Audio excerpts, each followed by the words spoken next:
국민의힘 윤리위원회가 갑자기 회의를 소집했습니다. 윤리위원회의 제명 시나리오가 이게 작동하는 거 아닌가? 정학이 아니라 퇴학을 시켜버린다? 야, 그렇죠. 자기가 잘하는 걸로 죽어요. 칼 쓰는 무사는 막 칼 맞아서 죽습니다. 대통령이 이준석 대표를 미워할 일이 있을까요? 내부 총질 나왔잖아요. 재밌다면 우리가 같이 보긴 봤는데.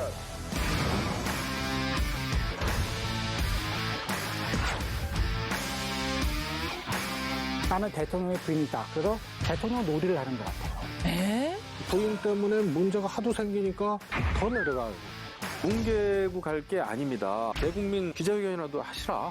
앞으로 어떡하라고 이러십니까?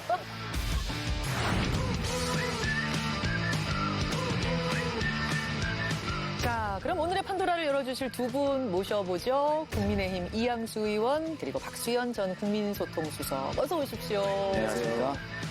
제가 두 분의 공통점이 뭐가 있나 좀 찾아봤더니 상대본부의 수석 대변인 맡으셨었고 박수현 대변인 너무나 유명한 청와대 대변인이셨고 공통점이 그거밖에 없는가요? 저희 둘이 신사라고 소문이 나 있는 것 같은데 오늘 신사의 칼부림 기대됩니다. 오늘 신사들의 칼부림 기대해도 괜찮은 겁니까? 좀 무시무시한데. 칼부림하면 신사는 아닌 것 같은데요. 두 분 대변인을 해보셨으니 대변인이 갖춰야 할 덕목, 자질? 이건 뭐라고 생각하시는지 한번 질문 드려보고 싶어요. 이양수 의원님. 맷집이 좀 좋아야 될 것 같아요. 왜냐하면 대변인한테 주문하는 게 많습니다. 더 세게 해라. 세게. 또 어떤 분들은 야, 중도층 생각해서 살살 해라. 네. 모두의 그 요구를 다 맞출 수가 없어요. 제 맘대로 합니다. 그럼 이 사람도 욕하고 저 사람도 욕하고 막 욕해요. 그냥 욕먹고 마는 거죠. 그래서 허허 넘길 수 네, 있는 맷집. 네, 맷집이 좋아야 돼요. 첫 덕목이 맷집이다. 네. 제가 대변인만 6번 했거든요. 네, 그래서 제가 가졌던 나름대로의 원칙이 하나 있어요. 지정생존자라고 하는 영화에 그렇죠. 그 백악관 대변인이 그 국가 위기 시대에 3가지 원칙은 지켜야 되겠다라고 다짐하는 부분이 있던데 첫째는 선입관을 갖지 않는다. 둘째 추측하지 않는다. 셋째 거짓말하지 않는다였습니다. 저 기자의 질문이 우리를 막 욕보이려고 하는 거 아니야? 막 이런 어떤 선입관을 갖게 되면 답변이 그렇게 대응해서 나가게 되죠. 그러면 서로 이 감정이 자꾸 에스컬레이터 돼가지고 네. 소통이 잘 안 되더라고요. 예. 그다음에 거짓말했다 한번 들키면 영원히 신뢰가 회복할 수 없는 뭐 그런 것이어서 직업이 대변인인 사람으로서 아마 그 3가지 정도를 한번 말씀드려봅니다. 되게 중요한 부분 지적해 주셨어요. 진짜 훌륭한 대변인이세요. 아, 진짜. 왜냐? 저도 지정생존자를 봤는데 이런 걸 못 봤거든요. 6번 한 분과 그렇지 않은 분의 차이. 시작부터 분위기가 좋은데 이 신사들의 대결은 어떨지 이양수 의원이 준비한 판도라부터 열어보겠습니다. 경찰이 성남FC 후원금 의혹 재수사를 했죠. 그래서 1년 전과 좀 다른 결과가 나왔습니다. 예. 이재명 대표의 제3자 뇌물 공여가 혐의가 인정된다 이렇게 봤어요. 그래서 이재명의 사법 리스크, 민주당은 땡땡 있다. 민주당은 이의 있다. 이의 있습니다. 이유 있다도 굉장히 민주당 입장에서는 하실 수 있는 말씀이네요. 예, 고맙습니다. 근데 맞습니다. 문제를 제가 냈잖아요. 정답 뭔가요? 이재명의 사법 리스크, 민주당은 떨고 있다. 아.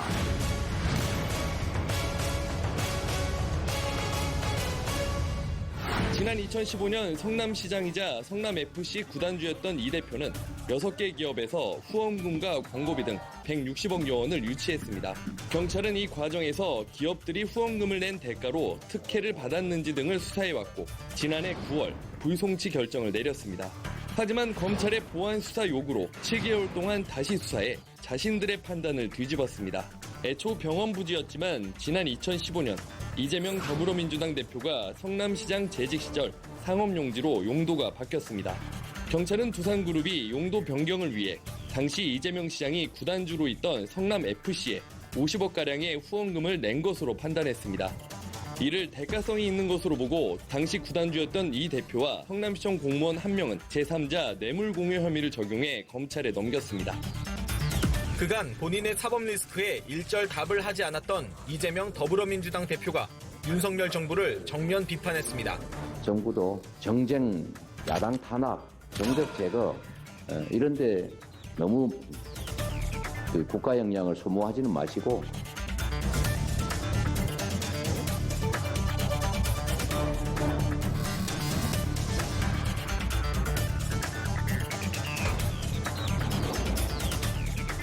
왜 과거에 1년 전에 분당경찰서에서 봐주기 수사를 했냐라고 주장을 하면 3년 동안 열심히 팠는데 탈탈 털었는데 아무것도 나오지 않았다라고 주장을 하셨어요. 예. 그런데 사실 3년 동안 압수수색 한 번, 소환조사 한 번 안 했습니다. 이 건 관련해서. 이 건 관련해서요. 소환조사 한 번 하지 않고 압수수색 한 번 하지 않고 서면조사 한 번 하고서 그리고 나서 혐의 없다, 불송치 결정을 내렸거든요. 그것을 다시 검찰에서 보완수사하라 해가지고 상의해가면서 수사를 하는데 당시에 성남 검찰에서 네네. 검찰청 차장이 수사를 더 해야 된다, 압수수색 해야 된다 뭐 이렇게 했는데 지청장이 수사를 못하게 막았잖아요. 이런 정황들을 볼 때 당시 정권에서 당시 여당에서 상당히 이 수사를 진행하는 것을 막았던 거 아니냐. 그런데 정권이 바뀌었으니까 이제 제대로 수사를 한번 해봐라 했더니 두산그룹에서 공문이 나왔습니다. 문건 하나가 나온 거죠? 문건이 나왔습니다. 거기에는 성남시가 용도 변경을 해주면 우리가 후원금을 낼 수 있다라고 하는 내용이 있습니다. 성남FC에 후원금을 내겠다는. 그렇죠. 공문이 나온 것이 무슨 엄청난 결정적 스모킹건이 나온 것처럼 그렇게 좀 주목을 하시는데요. 그러면 두산에서 성남에 그런 제안을 할 때 그냥 전화 걸어서 말로 했을까요? 오히려 그런 공문이 없으면 이상한 거죠. 네.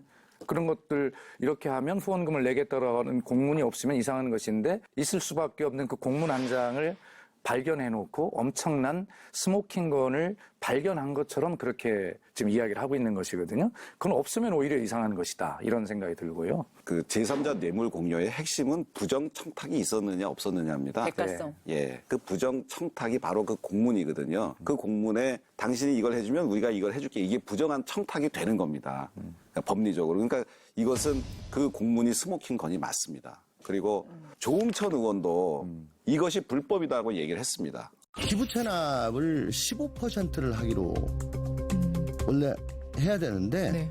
그걸 10%로 낮춰졌다 그래요. 근데 그 나머지 5%에 대해서 단순히 낮춰준 것이 아니고 현금을 광고를 내게 해서 후원금 쪽으로 받았다. 물론 2016년 중반 이후에는 현금 기부 체납 제도가 생겼습니다만은 예. 이 일이 있었던 거는 2014년, 15년도의 일인데 예. 그때까지는 기부 체납은 모두 현물이었습니다. 예. 그러면 현금 기부 체납은 이때 당시에서는 불법이었죠. 현물로 기부 체납하는 것은 2016년 이후고 그 당시에는 그랬다는 이건 거죠? 2015년 이전에 현금으로 기부 체납하는 것은 이것은 불법이었기 때문에 이것은 제3자 뇌물 공여가 확실하다 이렇게 성남FC. 봐야 되지 않을까 싶습니다. 군의 정권의 그 국정농단과 이것이 닮아있다, 똑같다 이렇게 말씀을 하시는데 제가 볼 때는 다른 점이 있어요. 미르재단과 동계스포츠 영재센터 거기에 이제 준 거죠. 그리고 박근혜 대통령도 한 푼도 착복하지 않았어요. 이재명 성남시장도 구단주로서 후원금을 유치해도 한 푼도 착복하지 않고 똑같습니다.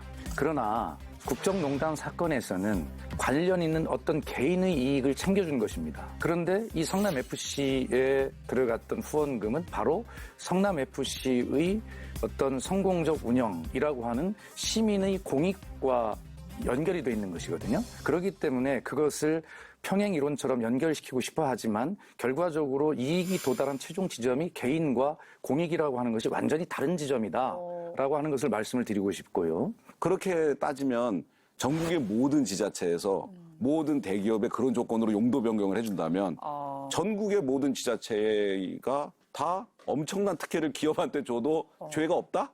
그것은 말이 안 되죠. 이재명 대표를 둘러싼 수사가 동시다발적으로 지금 벌어지고 있는 것 같긴 한 게 뭐냐면 이 대표 아들도 지난주에 성매매와 불법 도박 혐의로 경찰 조사를 10시간 받고 왔다는 거죠, 박수성. 그렇습니다. 자식을 가르치는 부모 입장에서 참으로 죄송하다는 말씀을 드립니다.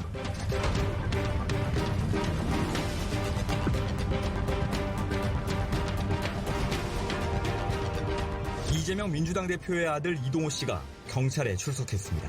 이 씨는 2019년 1월부터 지난해 말까지 미국에 서버를 둔 사이트에서 불법 도박을 한 혐의를 받고 있습니다.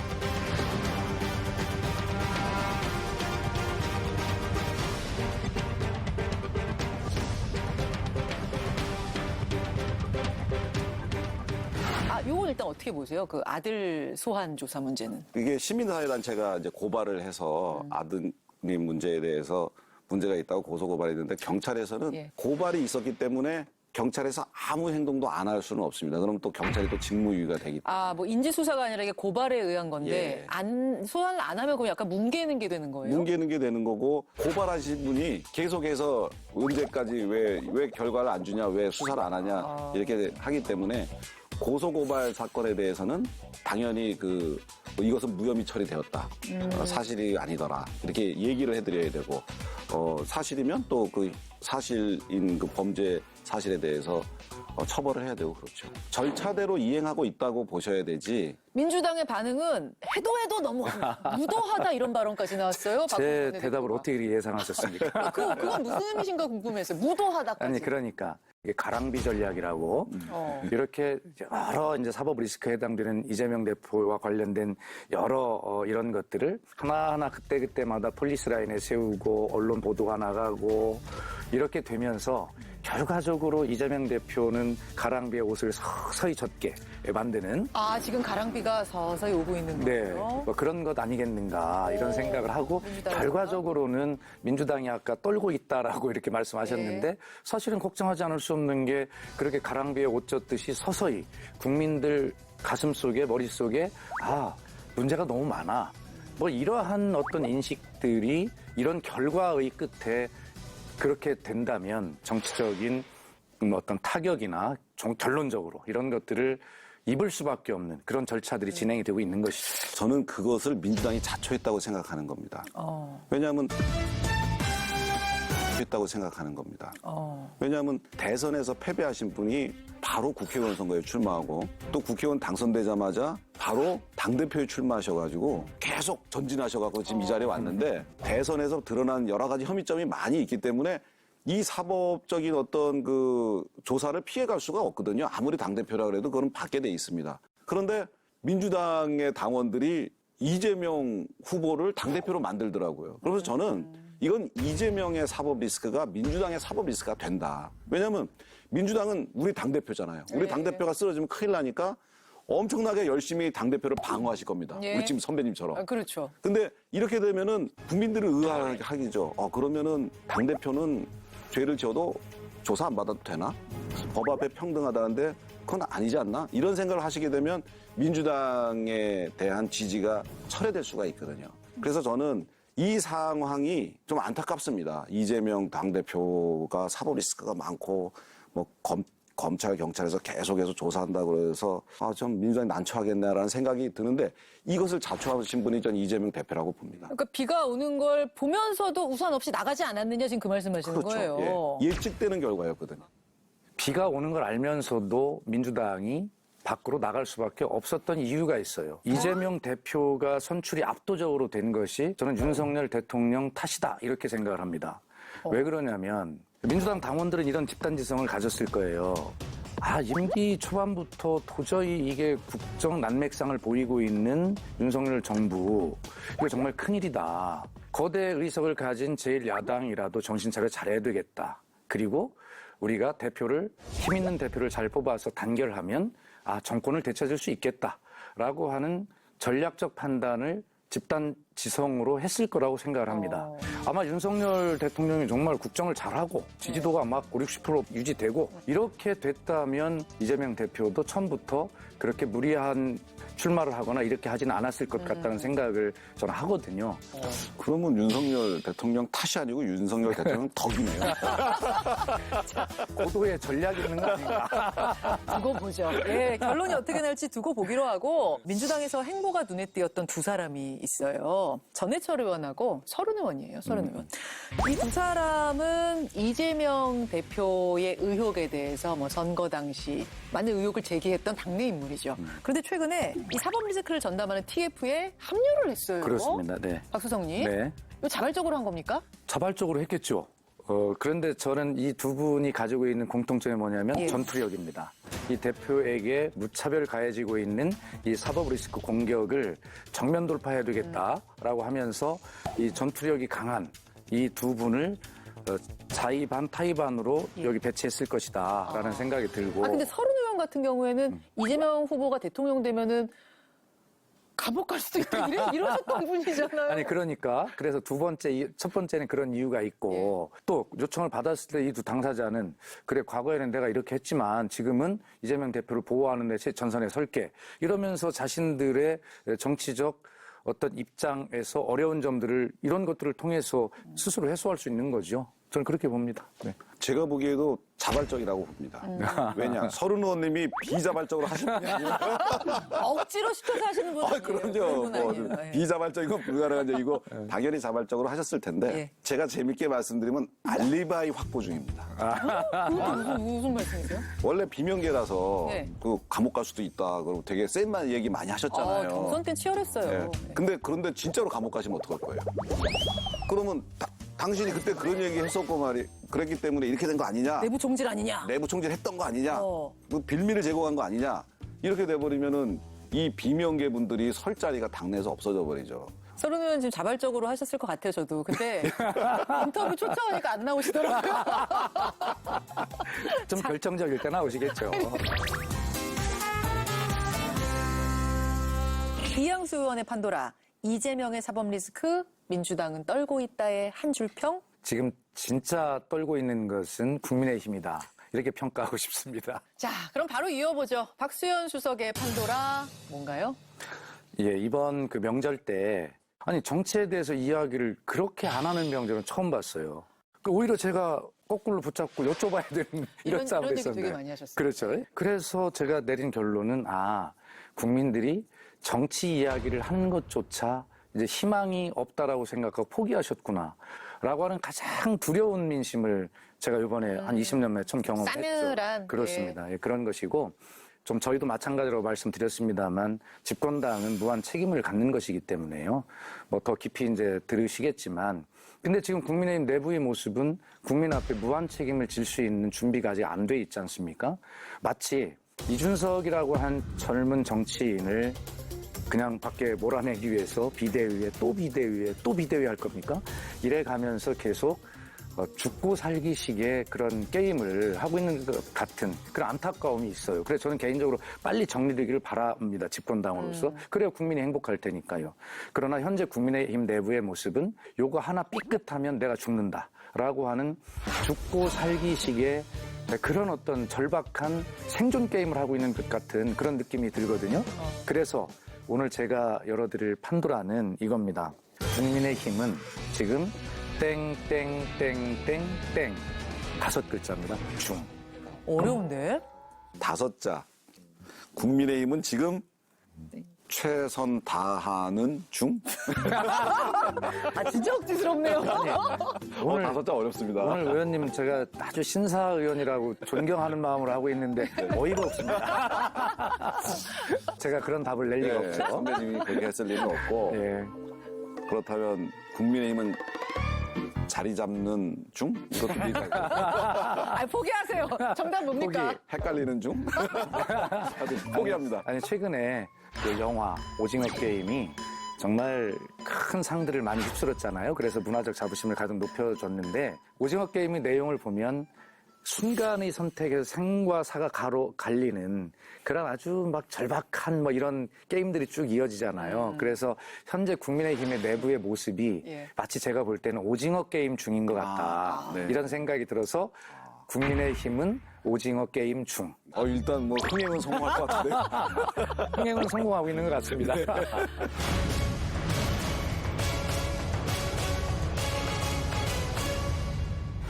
오는 28일이 최대 분수령이 될 전망인데요. 일단 법원이 이준석 전 대표의 추가 가처분 신청을 그날 일괄 심리하기로 했고 이르면은 그날 결과가 나올 수도 있다는 얘기가 지금 들려요. 그때까지는 뭐 이른바 석석대전이라고 그러죠. 정진석 비대위원장하고 이준석 전 대표 간의 신경전이 굉장히 날카로워질 거다. 좋은 이름입니다. 석석대전. 아니 주제가 바뀌니까 화색이 도십니다. 일단 궁금한 게 박 수석이 네네. 19대 국회의원 하셨잖아요. 그렇습니다. 그때 이제 충남 공주시에서. 네네. 그런데 20대 때 선거구가 통합이 되면서 정진석 비대위원장하고 정진석 의원하고 맞붙으셨죠. 그렇죠. 20대, 21대 두 번 맞붙었죠. 제가 2패했습니다. 그때 몇 퍼센트 포인트를 주셨어요? 몇 퍼센트 차이로 그러니까 주셨어요? 저 20대 때는 3%포인트고 3%로. 지난번 21대는 2%포인트였습니다. 세상에. 저는 선거 안 치러봐서 모르는데 이 의원님 그 정도 차이로 지면은 심리 상태가 어때요? 지금 질문하시는 게 뭐예요? 그 정도예요. 네. 자다가 막 입을 차고 일어나는 그 정도. 어쨌든 이렇게 돌직구로 물어보시는 거는 정말 이렇게 강심장이시네요. 그 정도인 거군요. 네, 그럼에도 얼굴빛이 안 변하시는 거는 진짜 젠틀맨이시다. 이런 생각이 듭니다. 대변인 6번. 아니, 오늘 좀 사감 없는 토크가 가능하시겠어요? 그럼요. 이 주제 관련해서. 그럼요. 아니, 제가 우리 정진석 비대위원장님하고 아주 형동생을 지역에서 정말 잘 하고요. 우리 정진석 의원님은 늘 저를 만나면 야, 박 의원.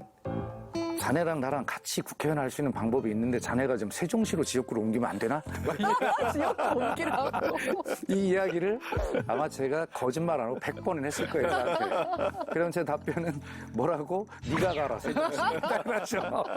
네가 가라 세종시. 그러니까 그만큼 막 이런 이야기를 유권자들 앞에서 스스럼 없이 저희들이 하기 때문에 이제 이렇게 웃고 재미있거든요. 재미있고. 아무튼 이런 정진석 비대위가 우여곡절 끝에 출범을 했는데요. 이준석 전 대표 이런 말을 했어요. 이번에도 가처분은 인용될 거다. 그리하여 당은 대통령 순방 기간 중에 시나리오를 하나 돌릴 거다. 바로 이준석 제명 시나리오. 어떻게든 제가 봤을 땐 비밀을 만들어가지고 제명 시나리오 이런 거 가동해가지고 그래가지고 당원이 아닌데요 이제 이렇게 갈 것 같아요. 긴급회의를 연 국민의힘 윤리위가 3시간여 만에 이준석 전 대표를 추가 징계하기로 결정했습니다.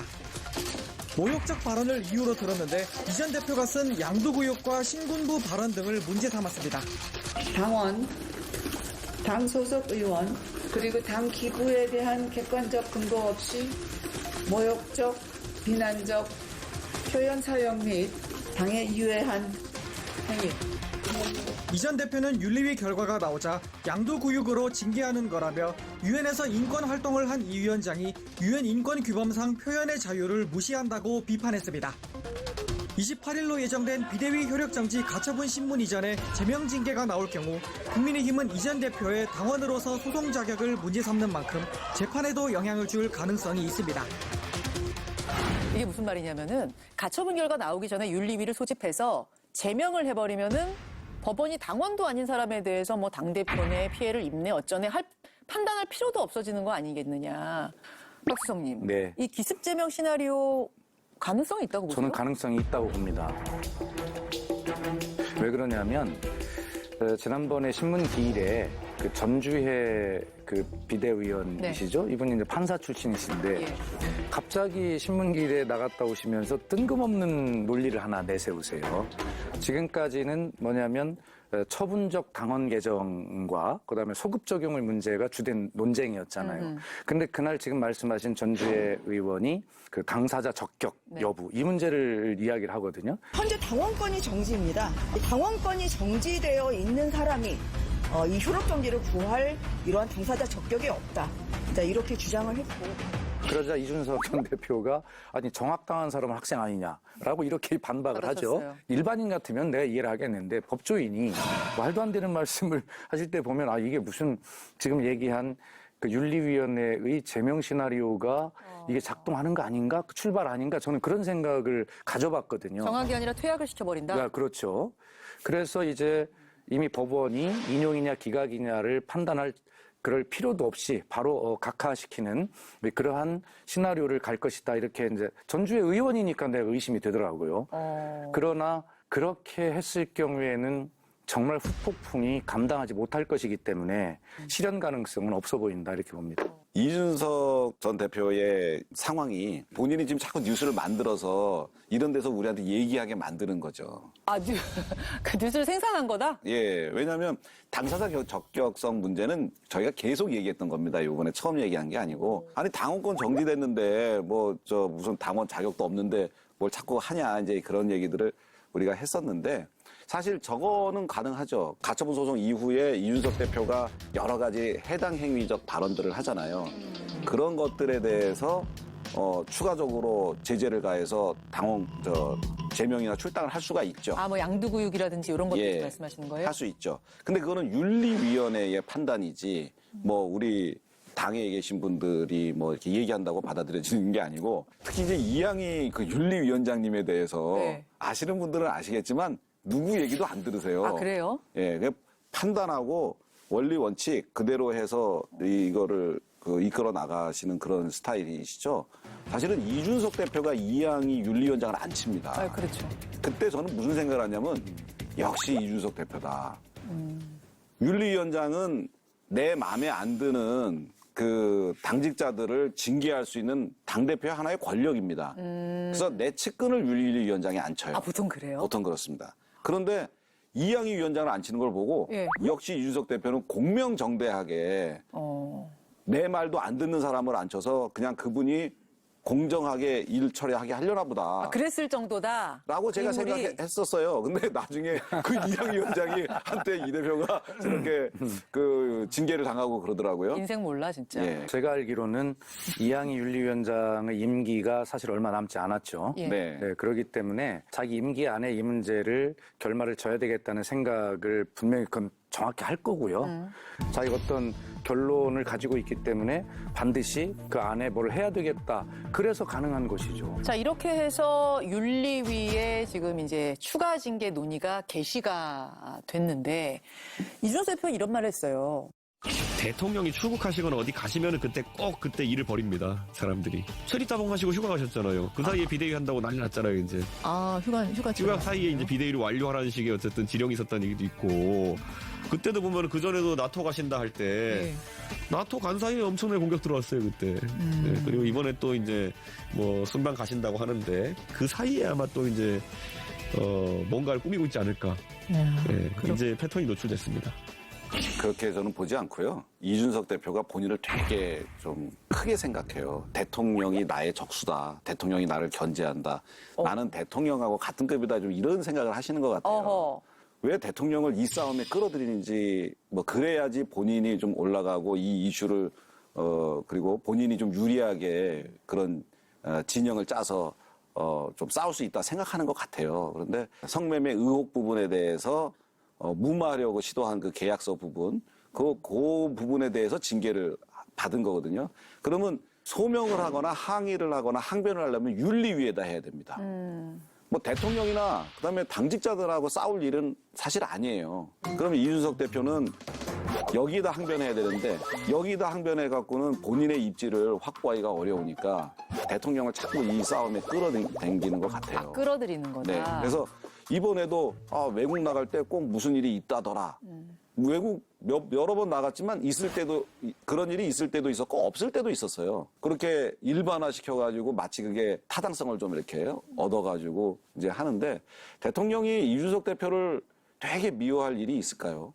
내부 총질 나왔잖아요. 체리따봉 우리가 같이 보긴 봤는데. 그러니까 그건 사실입니다. 사실 내가 대통령이라도 이준석 대표가 그렇게 아주 뭐 예쁘고 좋고 사랑스럽지는 않을 거예요. 당대표 하면서부터 계속 견제를 했으니까. 네. 인지상정이죠. 뭐 사람 마음이 다 똑같죠. 전성돈 대표가 고생한다 차원에서 수고 많다. 그래서 체리따봉 보내고 그런 취지의 뭐 이야기였지. 그리고 그게 공개될 거라고는 상상도 못했을 것이고요. 그렇다고 해서 대통령 권력을 가지고서 이준석 전 대표를 어떻게 하겠다라고 하는 것은 이준석 대표가 너무 많이 나간 이야기라고 저는 보고. 스스로를 과대평가한 거다. 대통령은 그렇게까지 이준석 대표를 신경 안 쓴다 그 말씀이에요. 대통령이 뭐 되기 전이라면은 또 모르겠는데 된 다음에 이준석 대표가 그냥 정치인으로서 성장해 나가고 자기 정치하는 건데 그 정치를 막 못하게 하는 것이 무슨 의미가 있을까요? 근데 우리 이제 이양수 의원님께서 전략기획부총장 이게 되셨으니까 전략기획부총장께서 그런 이준석 대표의 행동과 의도가 이해가 되지 않는다 하시면 전략 마련이 안 될 것 같아서 걱정입니다. 그러니까요. 그 전략이 없는 전략기획부총장 탄생. 그런데 아니 누구든지 절벽에서 떨어질 때 뭐라도 잡을 텐데 좀 튼튼한 나무 줄기를 잡고 싶지 금방 부러질 것 같은 나무 가지를 잡으려고 할까요? 바로 이준석 대표가 윤석열 대통령급으로 자기 자신을 생각하는 것이 아니라 대통령이 이 싸움에 참전을 해줘야 자기가 가장 살 길이 있다고 생각할 수밖에 없죠. 그게 이준석 대표의 생각일 겁니다. 저라도 그렇게 할 것 같은데요. 아까 말씀 그렇게 안 하실 것 같습니다. 네, 아까 말씀 중에 이준석 대표가 항변을 할 것은 윤리위다. 대통령이 아니라 이런 말씀하셨지만 그렇다면 거꾸로 네. 바꿔보면 대통령께서도 권성동 대표한테 내부 총질 문자 보낼 게 아니죠. 그건 아니고 예를 들어서 대통령도 윤리위에 뭘 한다든가 하는 뭐 정무수석을 통해서 한다든가 하는 방법이 있었어야 되는데 대통령께서도 번지수를 잘못 찾으신 거다. 이런 생각이 들고요. 그러나 제가 전략기획 부총장님이 되신 기념으로 제가 말씀을 좀 드리면 국민들은 대체로 이 복잡하게 너무 지금 복잡해서 가처분이 몇 번인지 도대체 무슨 내용인지 잘 모르세요. 다만 이렇게 이해하고 계시더라고요. 아, 그냥 이준석이 저의 무슨 뭐 4가지가 없는 모양인데 그렇다고 해서 저걸 괘씸죄로 들어가서 저걸 쫓아내라고 대통령이 했나 봐. 그러니까 윤심, 소위 대통령의 의중이 반영이 됐으니까 대통령이 감정 싸움을 걸었다라고 보는 것이 그냥 전략기획 부총장으로서 이 문제를 풀어가는데 가장 좋은 인식의 출발이 아닌가. 저는 그런 생각이 들더라고요. 내일 당에 가가지고 네. 우리 당 전략기획 총장으로 박선배님 받으시겠습니까? 아니, 지금 그러셨어요. 중도 민심, 국민들은 일반적으로 내쫓기는 걸로 생각을 하고 있다, 뭐 이런 말씀을 하셨는데 관련해서 흥미로운 여론조사가 하나 있었습니다. 윤석열 대통령 당선에 가장 많은 기여를 한 사람이 누구라고 보느냐라는 여론조사 질문에 1등이 누군지 아세요? 이양수? 저는 이양수 의원이라고 저는 생각을 하는데 국민들은 이준석 전 대표를 1등으로 꼽았습니다. 그리고 2등이 윤석열 대통령 본인. 당사자. 그리고 윤핵관 분들은 반성을 좀 하셔야 돼요. 사실상 꼴등했어요. 반성하세요. 반성하세요. 어떻게 된 겁니까? 저는 핵관이 아니고 멀관입니다. 멀관? 윤멀관. 윤핵관 호소인 아닙니까? 아니 진짜 이 결과는 어떻게 이해를 해야 되는 거예요? 이준석 대표가 선거 때 열심히 했죠. 그리고 언론에도 많이 나왔잖아요. 애쓴 것. 그런 것들을 국민들이 보시고 이준석 대표가 대통령을 위해서 애 많이 썼다. 그런 것에 대해서 평가를 해준 것이라고 봅니다. 이준석 대표는 사실 대통령한테 섭섭할 수도 있습니다. 나 선거 때 내가 열심히 뛰었는데 윤리위원장한테 좀 얘기를 해가지고 나 좀 이거 건들지 말라고 하지 왜 대통령이 가만히 계시나 이렇게 섭섭한 마음은 있을 수 있어요. 그렇다고 해서 이준석 대표가 대통령이 뒤에서 기관총 들고 있으면서 자꾸 이렇게 자기 쫓아내려고 사람들 독려한다 이렇게 얘기하는 것은 상당히 잘못되었고. 알겠습니다. 이게 이제 제가 아까 드린 말씀과 좀 일맥상통하는 여론조사로 저는 보는데 윤석열 대통령이 이준석 전 대표보다 기여도가 낮다는 것이 본인 후보인데도 자 이것은 어떤 국민 감정이 반영된 여론조사냐면 그래 당신 위해서 그렇게 기여를 했는데 왜 쫓아내려고 그래 그러면서 이준석 전 대표에게 어떤 중도층에 있는 국민들이 동정적 여론을 좀 실어준 것이 아닌가? 바로 윤석열 대통령이 무리하게 이준석을 좀 내보내려고 하는 거 아니야? 이렇게 느끼고 있다는 아까 제 말씀의 연장선상에 있는 여론조사 저는 그렇게 보고 있거든요. 예, 이준석 대표가 본인이 쫓겨나는 그리고 희생자의 그런